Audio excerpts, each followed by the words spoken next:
کیا آپ کو معلوم ہے کہ نماز کا بھی چور ہوتا ہے؟ چور دو طرح کے ہوتے ہیں، آئیے سنتے ہیں۔ حضرت ابو قتادہ رضی اللہ تعالی عنہ سے روایت ہے کہ حضور نبی کریم صلی اللہ تعالی علیہ وآلہ وسلم نے ارشاد فرمایا کہ لوگوں میں بدترین چور نماز کا چور ہے۔ عرض کی گئی یا رسول اللہ صلی اللہ تعالی علیہ وسلم، نماز کا چور بھی ہوتا ہے؟ مال کا چور تو ہم نے سنا تھا، نماز کا چور بھی ہوتا ہے؟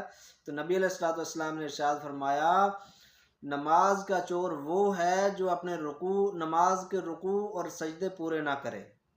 حضرت مفتی احمد یار خان نعیمی رحمۃ اللہ تعالی علیہ اس حدیث پاک کے تحت فرماتے ہیں کہ اس حدیث پاک سے معلوم ہوا کہ مال کے چور سے نماز کا چور زیادہ بدتر ہے، زیادہ برا ہے۔ کیسے کہ اگر مال کا چور کچھ سزا بھی پاتا ہے تو وہ نفع بھی اٹھاتا ہے، لیکن نماز کا چور سزا بھی پوری پائے گا اور اس سے نفع بھی کوئی نہیں حاصل ہوگا۔ لہٰذا اپنی نماز کو درست طریقے سے سیکھیں، درست طریقے سے پڑھیں، اور درست طریقے سے پڑھنے سے نماز کی روحانیت ملتی ہے۔